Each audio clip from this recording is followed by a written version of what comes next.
me Diana's first. Diana says, first of all, thanks. And the scripture is, may you be blessed by the Lord, the maker of heaven and earth.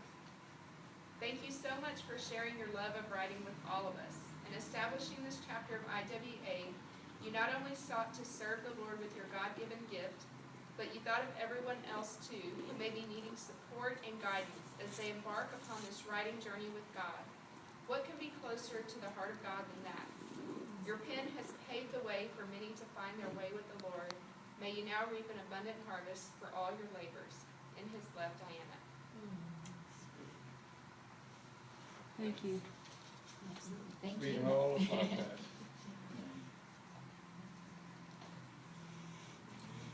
And then I'll read one more, and then I'll let Wanda read the rest on her own. But I want to. Yeah, Allison gave me one too, so it was a surprise.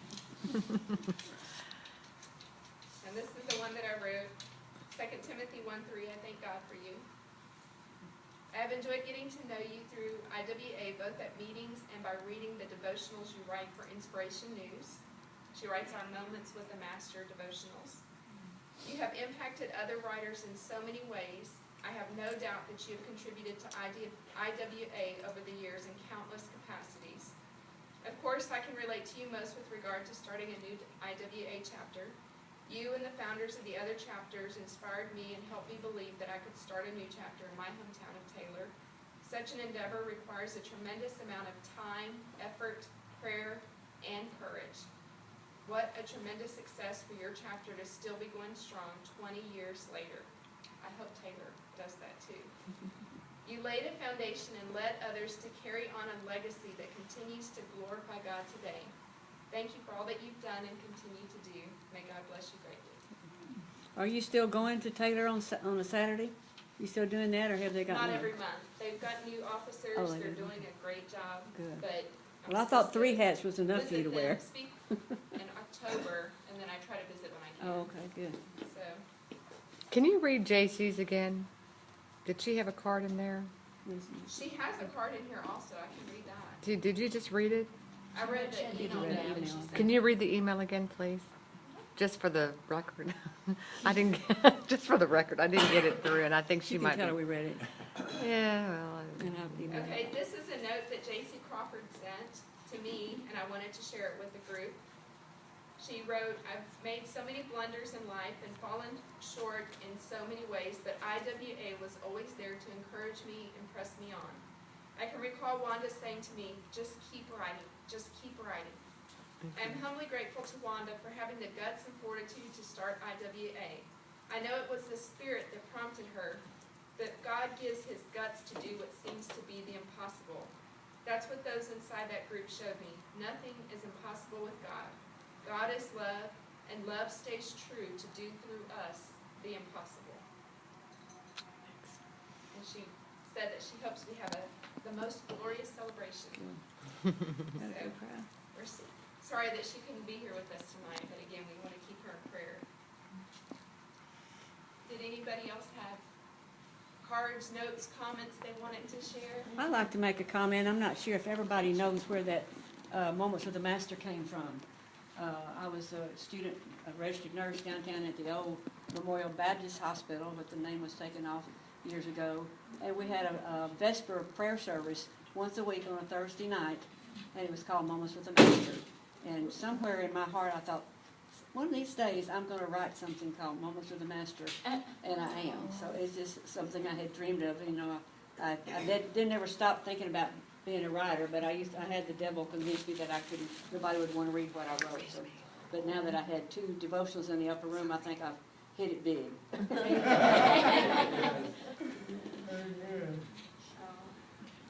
Well, that's special for us to know, because you've done how many of those now? I forget the number. I'm sorry? How many of those have you done? Well, I have to admit I've used some of them twice, so about 88. Yeah. Wow. It's been a lot. So, and I haven't been putting the number in the inspiration news. No, I don't put them. Do you normally put it in there? Okay. That Well, way you you know don't how know if I many used you've it before. Okay. Well, I want to hand these to you. These are notes for you. From some of the members, a few people sent me some by mail. And we figured what better gift to give you than our writing, our words of appreciation for you. Thank you. And what I love about written things is you can always go back and remember it. So when the devil tries to discourage you again, you know, you can go back to those letters and say, Okay. you know what, look at what I did and how much it's you impacted very people. much. So this is for you. And then also we have a certificate for you. Oh, thank you. So I just want to thank you again.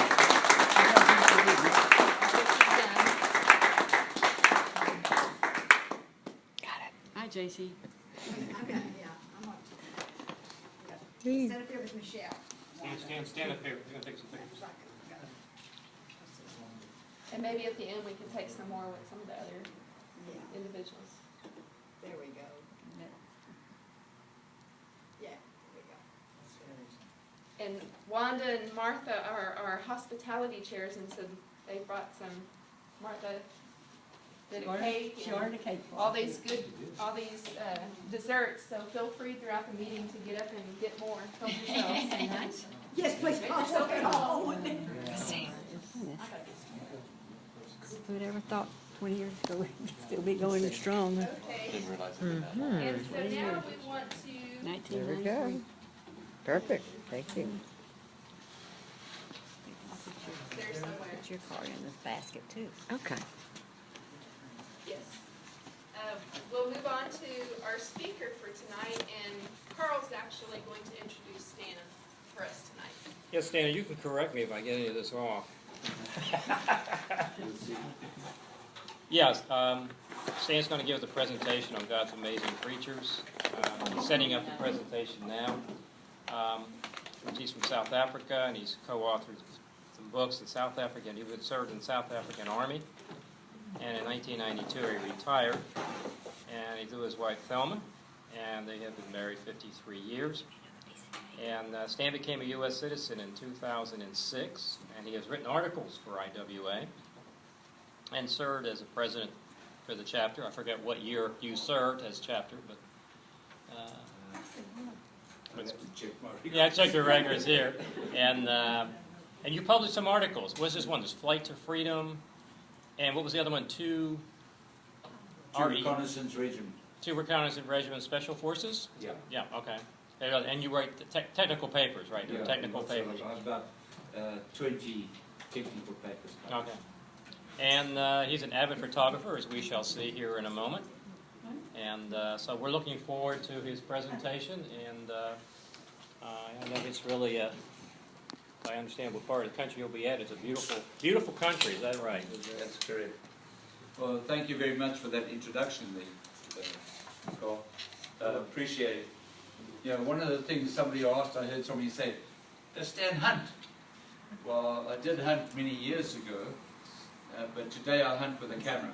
In other words, the pictures that I've taken of these animals and things like that, they're still there. Okay. These pictures were taken during a vacation trip to South Africa in 2011 by Thelma and myself. We, as you appreciate, we've got 2 grandchildren there, and we've got 2 daughters there, and 2 son-in-laws, and Thelma's brother, my brother, and Thelma's brother, and so we've got quite a lot of family there. It's a bit heavy to go there price-wise, so we go like every maybe 2 years or something like that. And to your second and third year, we travel from, and you can appreciate that it's quite pricey. 2011 was an exceptional year, and you may remember us praying about it, in as much that my sister, who left South Africa, or she originally left South Africa close in about 1977, and she'd been back once before when my oldest daughter was married. She came. And then, but it's been 28 years since she's last been together with the family.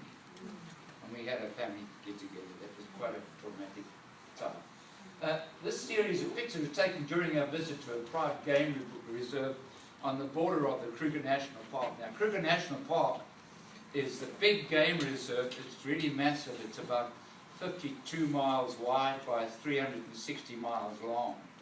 It's a big piece of land where it was named after Paul Kruger. Paul Kruger was the president of the Republic of the Transvaal, and he declared that area should remain complete, because what was happening is a lot of the animals were being shot out by the farmers, and there was massive devastation, and unfortunately you get people that were bragging and say, oh, I shot 56 deer buck today. Yeah, and it was really a wholesale slaughter. And they said, well, yeah, we need to keep this. And this area is completely natural. There is nothing being changed here. They've got camps where, in other words, the visitors will drive around in cars and things like that. They stay in encampments. The animals have freedom of movement. And there's no change. There's no animals in cages or camped off areas. They roam and they are completely natural. These pictures, for those who are technical, are taken with the standard Canon OES Rebel XT digital camera with a 70 to 300mm telephoto lens with an image stabilizer, and the pictures are processed by CS5 Photoshop. That's the program I use to crop things and make things a bit easier. This is how you travel. As you can see, it's not closed in, it's not a bus, it's open, it's a Land Rover, and if you're interested there, you'll see, there's Thelma, and it's my son-in-law and my grandson and myself, and then my sister, that's my sister and her son, her husband, and my brother in the back. And this is how we would travel every day, to go around and observe. So there's no, and nobody's armed. There's no weapons allowed at all. This small game reserve is actually quite interesting, and the guys were quite, the Kruger National Park is owned and run by the government. And a lot of people said, actually, we want to have a small game reserve of our own, because there are certain restrictions in the park. Restrictions that you cannot drive at night, and you have to be in, you're only allowed to leave at about, say, in summer at 5:30 in the morning, and by 6:30 you must be back in the camp, and if you're not, you can be heavily fined. And speed restrictions, well, the speed restrictions is something that you should always consider. Anyway, you're not allowed to travel more than 35 kilometers an hour. So that's really slow. 10 miles. About 10 miles an hour. That's a maximum speed. And you give way to the animals. They've got the right of way on everything. And what they did was, these small parks that were being established on the borders of Kruger National Park, they had a major problem in the main park of maintaining the big fences, and because elephants are rather big. And then they are not respecters of any fence, so they will tear it up. So they said, well, hey, hang on a second, we've got all these small parks around the edge, let's make them keep their borders right. So they've actually opened up all the Kruger National Park borders to the private parks. So the animals are free to roam and travel through all the small parks. So you're about as close to the Kruger National Park in the small parks as would be in the park itself. Okay. God's creatures, this is the amazing thing as far as I'm concerned. The detail and the finesse and the fine things that you see in God's kingdom. God made them large, He made them small, He made them creatures for one and all. That's everything, even to the lowly butterfly. As you can see, that's an African butterfly, which is rather pretty. There's another one. If you notice the colours are dramatic and really good. This is not focusing quite right as sharp as I'd like to see. Okay.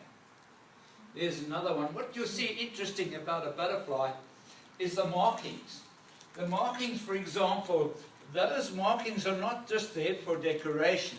They're actually used for protection, because when other creatures see these big eyes, they fly away and they leave them. So that's why and another one illustrate that is, look at that. It looks like a bird, doesn't it? See the way the feather markings? But that's a butterfly. And you can see how tremendous, every marking and everything has a purpose. Now there you can see a grasshopper. Have you ever seen a grasshopper like that? No. That's a really coloured, he's big. He's about 6 inches long. Wow. He gets big and coloured, the coloured bright colours like that. And that's to keep the animals away. Because usually when colours are bright like that, it means it's poison, especially red and yellow. Here's the African scorpion. Now the African scorpion is interesting because there are 2 major species. There's this one and then what we call the parabuta scorpion. The major difference between them is the size of the pincers. You'll see that the proportion between the size of the pincers and the tail is small and narrow. That means, therefore it's less poisonous because it has the pincers to catch its prey. So it holds its prey like that and is able to overcome the prey. Whereas in the parabuta scorpion, it's the other way around. The pincers are small and the tail is thick and big.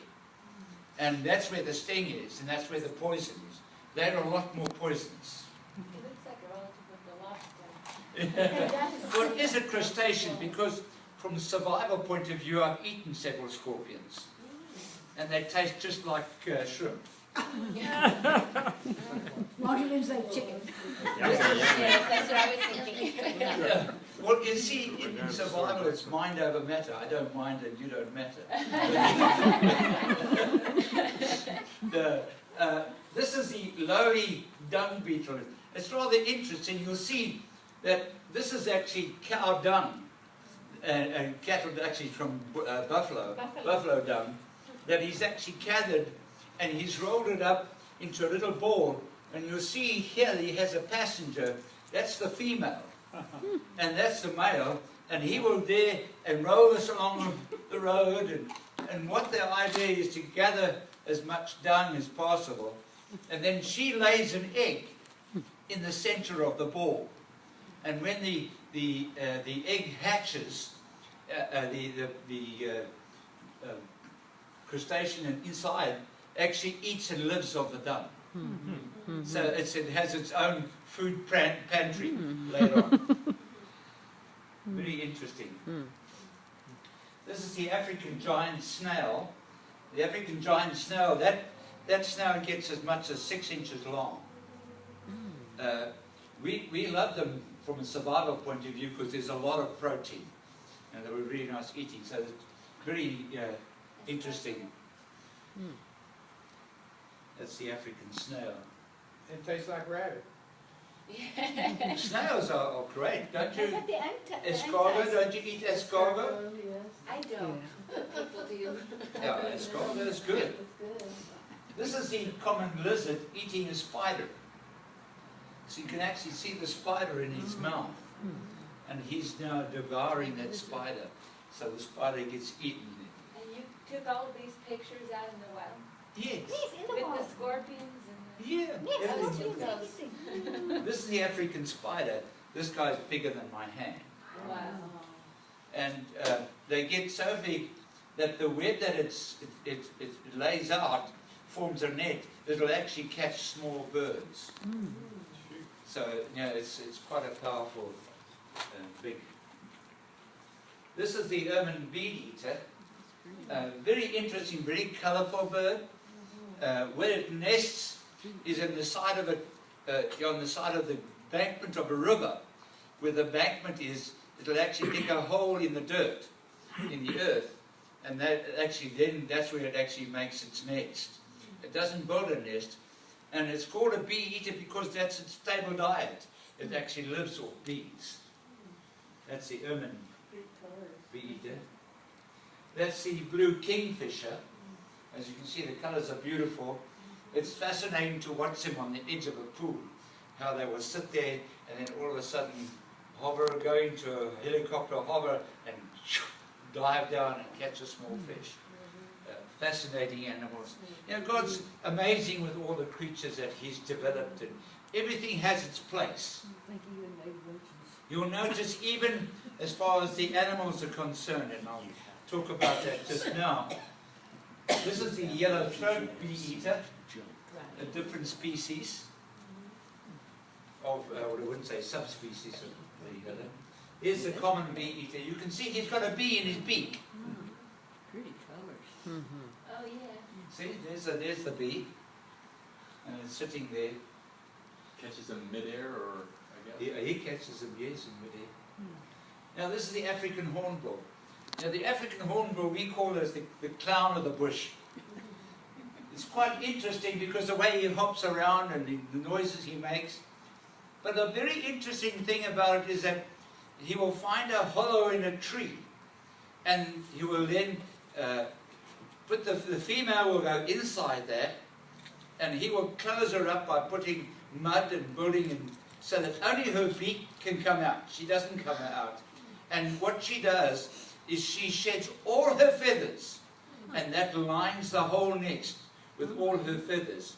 And he will feed her there, and she will get fat and plump, and until the eggs are laid and then hatched, and she'll feed the little ones, and he will feed her. The Africans like to look for that nest because they like the amount of fat that's on the female. But she won't go out until the chicks are got their feathers and ready to come out, and then she'll develop feathers again and come out. So it's an interesting African hornbill. That's the crested barbet. You can see the multi-colours. It's one of the most prolific in the whole of southern Africa. You'll find that even in your back garden.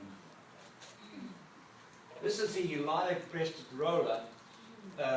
The Dutch name for it is tropo, which means the wedding peacock.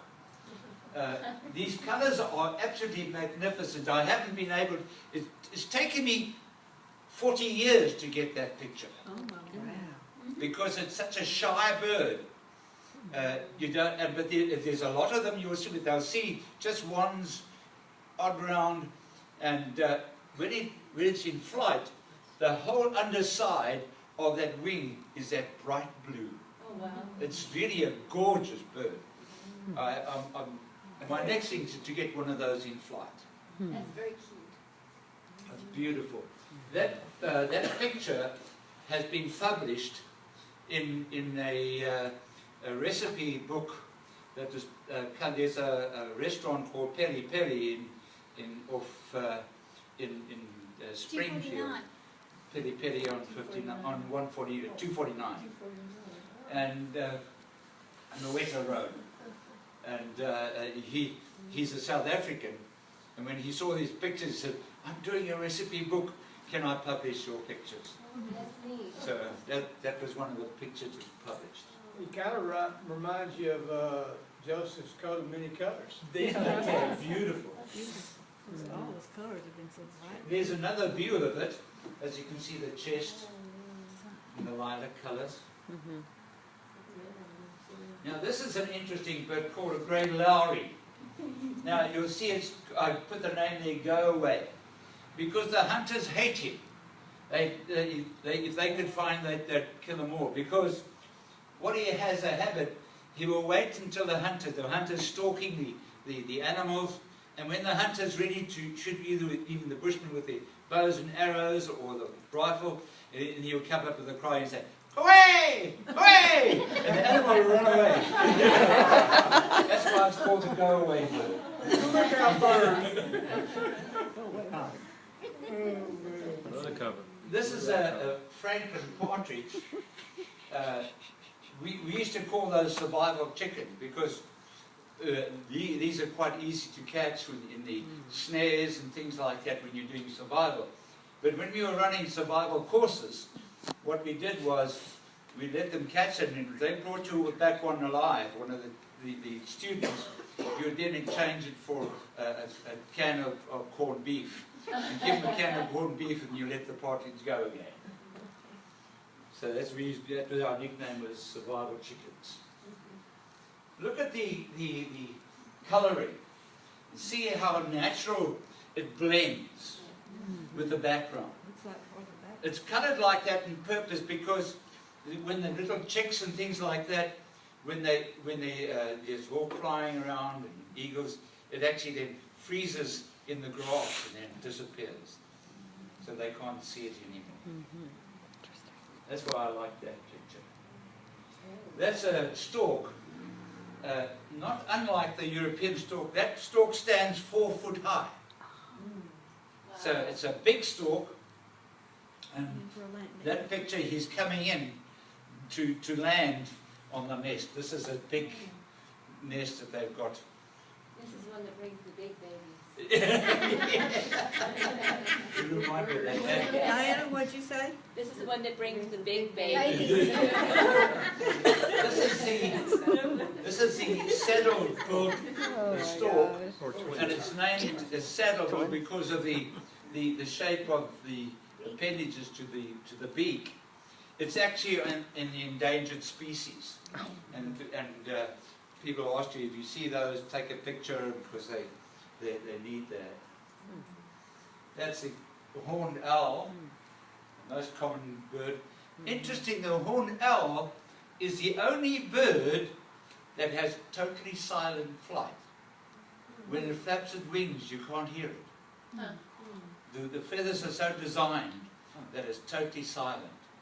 You won't hear it. It's not, if you ever, like a turtle dove, when it flies, and the other birds are all flat, and when the owl flies, it's totally...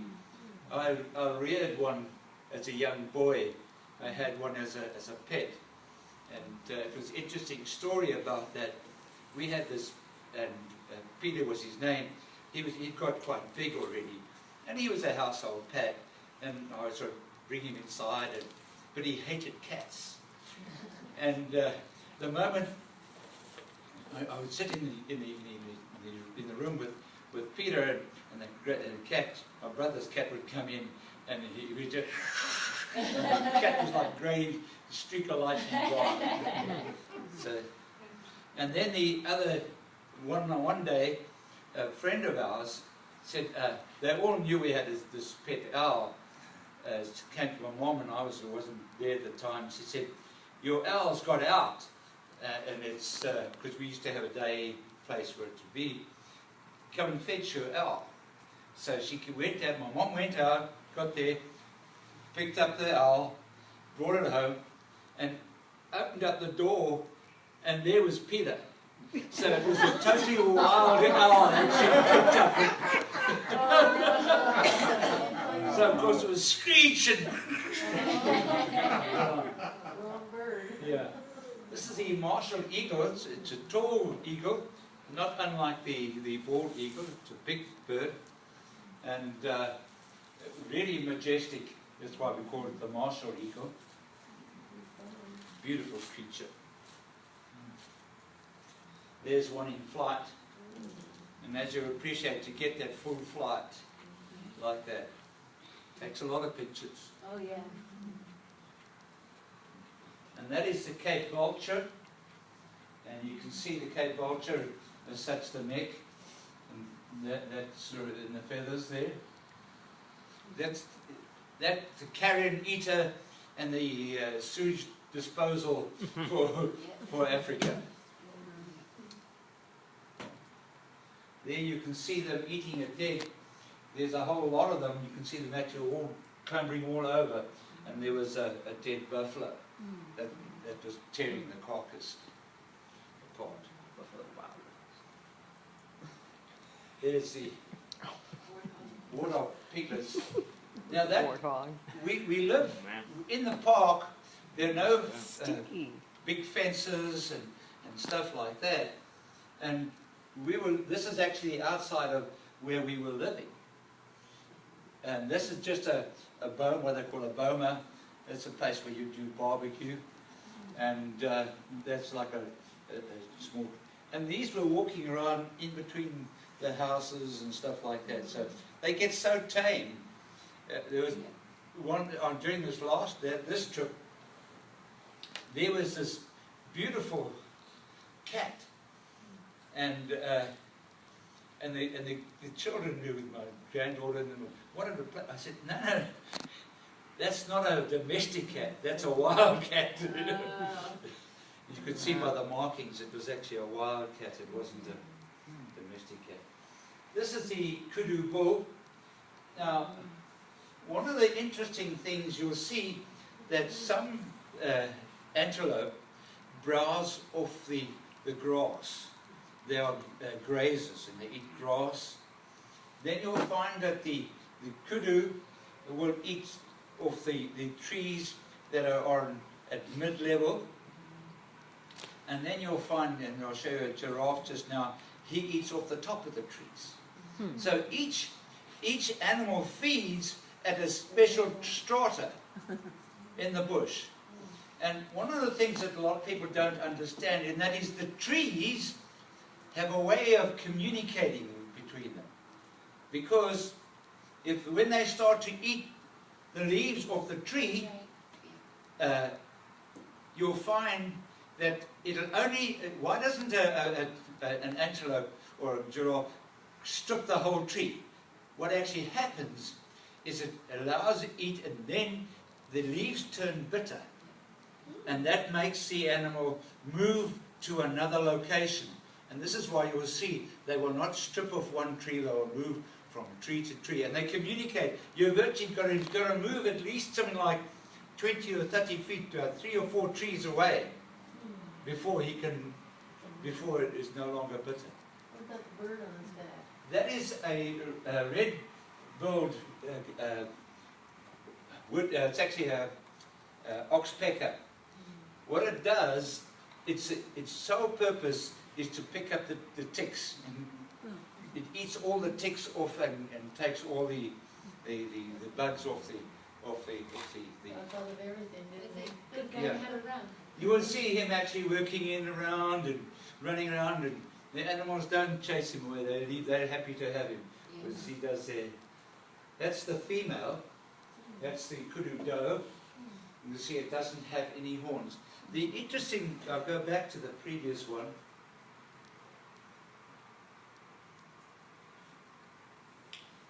Unlike the deer, the antelope keeps those horns throughout its life, from young till old. Kudu, when it's fully grown, will have 3 curls. This guy's got 2. So 3 curls, you'll appreciate, is even much longer than that. And they go much darker. You can even see a fully grown kudu will have a dark coat and long horns. It's regarded as being the king of the antelope. The kudu is the female. You see the markings. They are the most majestic antelope you can get. That's an impala buck coming to the water to drink. I like the picture because of the reflection of the impala. Impala is the basic food source for leopard. Leopard like it very much. That's what they eat a lot. Lions will do it occasionally, but not often. They prefer to go for bigger. The legs are so thin, aren't they? What? The legs are so thin. They are. It's amazing. But you'll see that this little tuft of black, and it's the girls when you'd go visiting in the park used to say, well, hey, there's the bachelor boys, and because you'll find that one male impala buck will have very big horns, and he will run and he will hold a complete herd, and he will have as much as 50 doe in his herd, and the girls used to call it his harem. And then the main buck, he's young, he's not big enough to have a herd, and then he'll be a bachelor boy, and they will actually stand on the edge of the herd, and they won't go near the herd because the male kingpin will actually chase them away. As you can see, it jumping in flight. That's the impala doe. This is a water buck. The catch is called the target buck. It's got this ring. It mainly eats the reeds and the water plants on at the water's edge. You find them. This is why it's called a water buck, because that's where you find it in most cases. That's the wildebeest. It's like a wildebeest actually means wild beast. It's the, you could say, the equivalent of a cow. It's much smaller than most cows are, but this is the lion are very fond of this. This is their basic food as far as that goes. You may have seen on Discovery, if you watch Discovery or Nature, there's a time when they cross the river and the crocodiles get them. This is the Nyala doe. Very pretty, different from the impala or the kudu. A much darker brown with the stripes. I rather like this picture. You don't usually get the two heads in that position where they're feeding off the young shoots. That's the female and that's the male. As you can see, he's quite a majestic. He's not as big as the kudu, he's smaller than kudu. He also has the twisted. Yes, also the twisted horn. Here's the Birchall zebra. You get different. The Birchall zebra difference is it's full. The stripes are all the way around. You'll find the other common zebra, the stripes should just go halfway around. The others are not. And you can see the young with them. This is the lion's favourite food is the zebra. Likes that very much. This is the Cape buffalo. Yeah, he's licking his nose. Wouldn't you like to be able to do that sometime? They are very fond of these mud holes. Now, the Cape buffalo is also counted as the big five, one of the most dangerous animals in Africa. For one major reason, he's got a very, very hard head. The skin is very thick. It's about a ½ an inch thick, the actual skin of the buffalo. And if you wound a buffalo, he will hunt you. He's known to do that. He will actually circle back on you because he knows that when a hunter wounds an animal, he will go hunting and tracing and looking for it. So he makes a complete circle and just waits until you come on his tracks, and then he will create a lot of damage. These horns can be as much as 4 feet apart. It's a big beast. I've shot one. I shot one for food way back in 1977, and it was actually to feed our Bushman trackers and their family. We'd shoot one once a month, just to feed them. And the interesting thing about the Bushmen is that they leave nothing. They eat everything. They crush the bones, and the marrow of the bones. They don't leave, nothing goes to waste. But the reason why they want the mud is because this keeps the insects away and acts as a suntan lotion. Okay. As you can see, he's applying his suntan lotion, rolling in the mud. Looks like he's wearing a British wig. Doesn't it? He's got a ponytail. Yeah. Here's a giraffe. As you can see, this is a slightly older one, but the darker they are, the older they are. And this reaches right up into the trees, and you can see he feeds up at the top compared to the kudu down here, and then the impala of the grass. There we see this is rather interesting. What they're doing is this is a dry riverbed, and they're digging holes into the dry riverbed to get water. And that's what they're doing there. The young, you'll see that in a herd, the young are protected, and the females will actually look after them and create virtually almost a kindergarten where they look after the young elephants. This same riverbed you can see here, that we took this in December.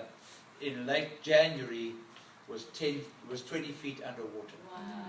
They had They had a a flood. major flood Major flood. in Africa, the biggest it's seen in living memory. There's another one, you can see them again doing the same thing.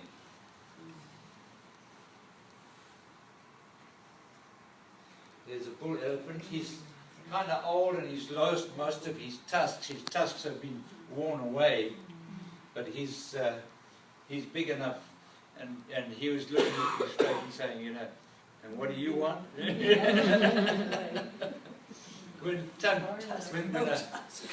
an elephant lifts its trunk and says, you move! It's time to get away.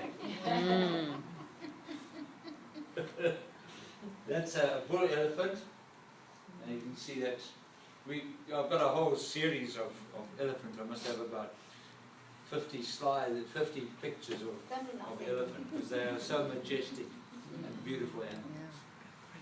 There's 2 African lions. There are actually 3 of them in that area. You won't see the other one just now. And we think that these male lions are actually being cast out of the pride. And I'll explain to you why just now. But they were eaten. They looked pretty. They'd eaten quite well. They've eaten quite well.